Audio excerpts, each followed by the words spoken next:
মায়ের বিবাহ বহির্ভূত সম্পর্কের অপমানে আত্মঘাতী স্কুল ছাত্রী, মা ও তার প্রেমিক সহ দুজনের বিরুদ্ধেই থানায় অভিযোগ দায়ের পরিবারের।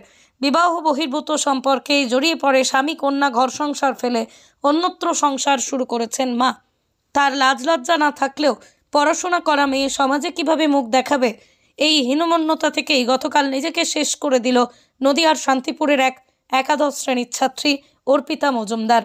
বাবা বিপুল মজুমদার বিয়ের প্রায় ১৯ বছর সংসার করার পর তার স্ত্রীর কাজ করে স্বাবলম্বী হওয়ার ইচ্ছাকে মান্যতা দেয়। মাত্র ২ মাসের মধ্যেই উত্তর ২৪ পরগনার বনগাঁতে এক ব্যক্তির সঙ্গে আলাপ হয় এবং বিবাহ বহির্ভূত প্রণয় ঘটিত সম্পর্কে জড়িয়ে পড়ে। এরপরে তার স্ত্রী রূপা মজুমদার ওই ব্যক্তির সঙ্গে গত এপ্রিল মাসে চলে যান। বিপুলবাবু একাধিকবার তার স্ত্রীকে নিয়ে আসার চেষ্টা করলেন, থাকার পরেও পুনরায় ওই ব্যক্তির কাছে ফিরে যান তার স্ত্রী। মৃতার পরিবারের দাবি যে এই ঘটনায় মেনে নিতে পারেননি তার মেয়ে। মায়ের চলে যাওয়াতে মানসিকভাবে ভেঙে পড়েন তার মেয়েও। মেয়েকে একাধিকবার বোঝানোর চেষ্টা করলেও শেষ রক্ষা হলো না। অপরদিকে মা বর্তমানে তার মেয়ের এই পরিণতির কথা আদতেও জানে কিনা তাও জানা নেই মৃতের পরিবারের। তবে তারা জানান এক আত্মীয়র মাধ্যমে মাকে মেয়ের মৃত্যুর খবর পাঠানো হয়েছে, এখন আসে নাকি সেটাই খবর।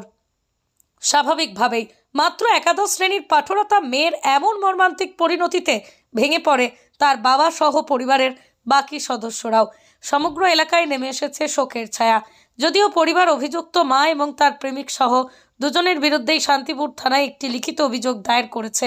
ইতিমধ্যেই শান্তিপুর থানার তরফে মৃতদেহ ময়নাতদন্তের জন্য রানাঘাট মর্গে পাঠানো হয়েছে পুলিশের তরফে এবং পরিবারের অভিযোগের ভিত্তিতেই তদন্ত শুরু করেছে শান্তিপুর থানার পুলিশ।